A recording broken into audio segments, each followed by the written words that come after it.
What's up, guys? Welcome to episode 8 of Figureoutable. Today is a special episode, as all episodes are special, but we're going to talk about Relishing Challenge. Relishing Challenge basically means appreciating it or looking for it, seeking out difficulty in life. I think it's really important for you guys to focus on that because your lives are probably already very difficult. Instead of approaching it with a positive outlook and seeing the challenge as a way for you to grow and become better, you might be seeing the challenge as something that you want to get out from under, you want to run away from, right? It's difficult, you didn't ask for it, you didn't sign up for it, etc. But as I learned last night at an HOA meeting for my condominium, I found out that our board decided to not raise the budget for about 5 years in a row. So we were running in a deficit, and then we got flooded with a hurricane. All that to say, people were choosing to not raise the monthly premiums for the HOA for years, which allowed us to have debt, which then made it so that when we got hit with the hurricane, the insurance settlements weren't enough to pay the residents. I didn't ask for that. I don't think anybody in that room asked for that. And it's a crappy situation, but it's one of those instances where you can tell every single person in that room over the last 5 years was avoiding the difficulty of raising the monthly premiums until it bit them in the ass. You can either look at the shit that lands on your desk as an opportunity to grow, or you can try and run away from it. But I promise you, it will catch up with you. And when it does, it's going to be stinkier, smellier, and much larger than it was before. Life doesn't get easier, it's going to get harder. You're either just going to get better or you're not. The whole focus here is making sure you guys know that it's within your control and you absolutely can continue to grow and get better at a pace that is faster than life gets difficult. So I'm going to say that again. I believe each and every one of you guys watching these videos can become a better human being faster than life's difficulty can increase. As I've mentioned in previous episodes, and it seems like it's a common theme, basically wishing for an easier life is like asking for cheat codes. I don't think any of us really enjoy video games with all of the cheats active. We need some difficulty in the video game to keep ourselves stimulated. And what is life if not a video game? Talking about this too, I want to kind of prove a point here that difficulty is where the life is. Wishing for an easy life is wishing for a boring one or a book that no one would ever read. All of our favorite movies, all of our favorite video games where there's a main protagonist, a main character, they came from the bottom and they raised to the top, not like Drake, but they legitimately went through struggles and hardships, and then they overcame those struggles and hardships to become a champion, right? Rocky is a great example of that. I think we're missing the point. If we enjoy consuming this media so much and we enjoy seeing somebody struggle and make it out of the struggle, or we like fighting with the underdogs, why don't we consider ourselves the same person? You are the underdog. Were you born a prince? Were you born a king? Probably not. You were born as a normal human being. And so it's your job to figure out what your challenges are, overcome them, and become a better version of yourself. And in doing so, you'll have an amazing life. I used to sit and meditate and try to get over my grievances with other people, my resentments that were kind of weighing me down. One of these mantras that I came up with on my own while meditating was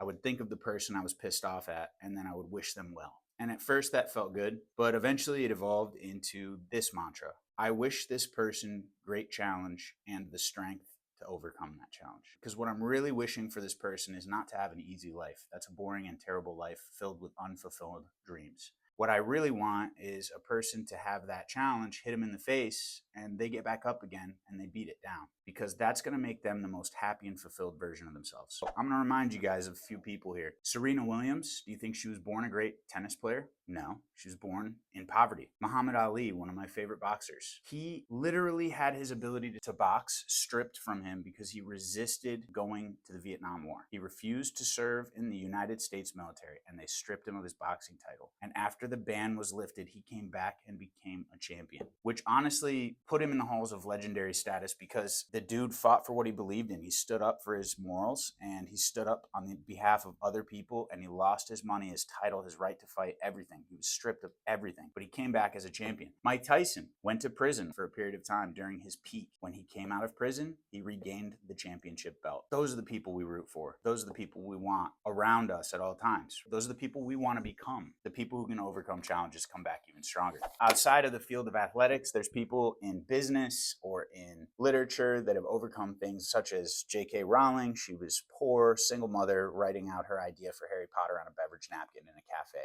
It doesn't get any better than that. Walt Disney at one point in time was bankrupt and homeless. Oprah Winfrey, she came from poverty and abuse, and she was fired from her first TV job. These are some of the most legendary people on planet Earth. They've built empires, and they came from nothing. I want to reiterate this to you guys again. The challenges that face you in your life are your opportunity to turn into a diamond or to stay down in the dirt with the challenge. And I want you guys to rise above it. Today, I'm going to challenge you guys to sit down with a piece of paper and a pen. And if you've never done this before, it'll be new for you. I want you to sit down and write out 10 goals. And I want all 10 of them to be different levels of difficult. I want some of them to be serious goals, like maybe buy a house or get out of debt. And I want another goal to be get in shape and start working out. And I want another goal to be folding the laundry as soon as it's dry. Whatever it is, write out the goals. If you've never done it before, I can promise you one thing: doing it once will give you the benefit of seeing where you want to go for the first time. And if you don't know where you want to go, those goals will help you get to a better place so you can see. But you got to start somewhere. Write out the goals. And as I've talked about in a previous video,